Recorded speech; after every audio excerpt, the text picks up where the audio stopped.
Hey everyone, and welcome back. Today we're going to go over a little bit of a book haul. Last month in June was my birthday month, and I received some books from family members for my birthday, and I also received a gift card, so I was able to do a bit of book shopping. And in addition, I saved up a little bit of money that I could go to the store and just kind of splurge on some books. And what was even better about it is I was able to actually go to the bookstore on my birthday in order to spend my gift card and the money that I had set aside for my little shopping excursion. So with the ones that I received as gifts, the gift card and the money that I had set aside, I was actually able to get quite a few books. So I'm going to go over what I got during my birthday month. So as far as the books themselves, I got a combination of fiction, classics, and then also some nonfiction, some historical nonfiction. So let's start off with the classics. I actually received this collected works of C.S. Lewis. This is 8 of C.S. Lewis's works that are really, really popular. And these are signature classics that contain Mere Christianity, The Screwtape Letters, Miracles, A Grief Observed, which I have heard is so good but so horribly sad. It has The Great Divorce, The Problem of Pain, The Abolition of Man, and The Four Loves. So I'm really, really excited to read these. I've been looking forward to getting to read these at some point, and now I have them, so I will get to actually dive in and read these hopefully soon. I'm hoping to maybe at least read 2-3 of them at some point during the course of 2026. We'll see what I actually get through, but I'm very excited about this collection from C.S. Lewis. I also got this book, and this is called The Tower and the Ruin by Michael D.C. Drout. It just looks really interesting. And it says in here in part of the introduction that Drout shows us how Tolkien invented myths, legends, cultures, languages, histories, and an intricate multivocal narrative. We come to see how Tolkien drew upon and modified material he found in Beowulf, the Kalevala, and other medieval literature from Northern Europe, using the subtle qualities of those famous works as inspiration for his own. And it goes just more into like his thought processes and kind of what he was working with and his creation methods for his stories and all that kind of stuff. It just sounds really, really fascinating. I am a huge J.R.R. Tolkien fan. Lord of the Rings is one of my favorite things ever. And so getting to read more about the life and, in this case, the creativity of Tolkien and how he created his worlds and his stories, this just looks like such a fun and cool book. And as far as historical nonfiction, I got Children of Ash and Elm, which is a history of the Vikings, and this looks really good. It is chunky. There's a lot of information in this book. It's also incredibly floppy, which is fun. But I've always been interested in the Vikings and their civilization, but I haven't done a lot of in-depth study about them. And it's really funny because there's a lot of fiction that I've been reading lately that has Vikings in it or has different legends that are kind of related to Vikings or that kind of vibe. And so I saw this at the store and thought, why not do a little bit of study about the Vikings? So this one will be a fun one to get into. And then a completely unique book I found is Raiders, Rulers, and Traitors by David Chaffetz, I guess is how you say his name, and it's The Horse and the Rise of Empires. So it's all about how the horse was integral to all of these empires and how they rose, with the horse being part of why they gained prestige in the world. And it just goes through how entangled the horse was with so many different cultures and civilizations, and how the horse allowed them to gain power, how it allowed them to gain more cultural vibrancy, and it just looks like an interesting read. But it says on the back, Raiders, Rulers, and Traitors is a captivating account of the great horse empires that have shaped our world. So just sounds like fun. All right, and now we move on to the fiction side of things, and I found a number of really lovely books. The first one is The Inklings. I've seen a lot of things about this one. It looks so fascinating. And this one says, can literary legends solve heinous murders before they become the next victims?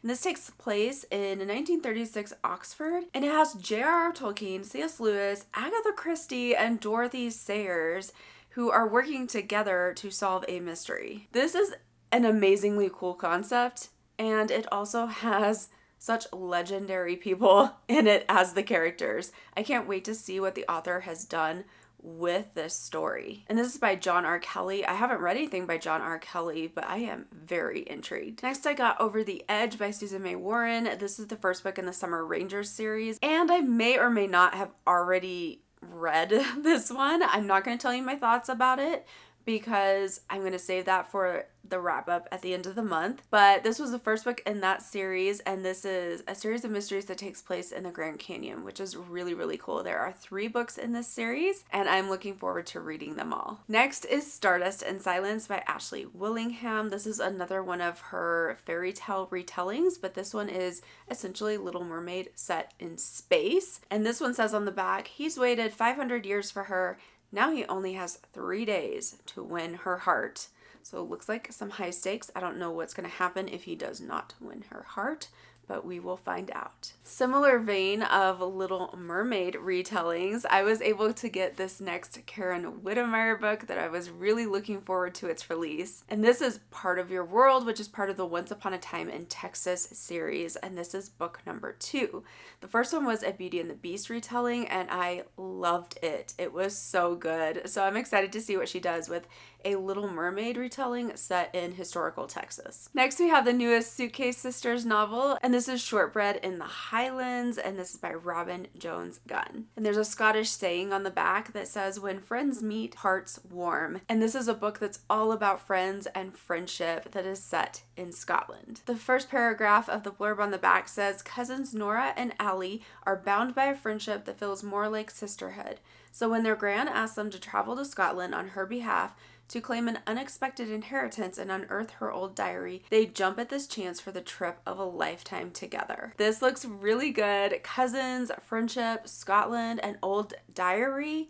I'm very looking forward to reading this. One of my most highly anticipated new releases I finally have in my hands, and that is Brighter Than Before by Courtney Walsh. Courtney Walsh is one of my favorite contemporary authors. I really enjoy her fun contemporaries, rom-coms. She writes romance, and some of them are really, really funny, and other ones are a little more like a little heavier fiction. I say that, but they're all very lighthearted. But some of them do have a little heavier themes interwoven that the characters are having to overcome. But each one I have really, really enjoyed, and I've heard amazing things about this one in a lot of the early reviews that are coming in.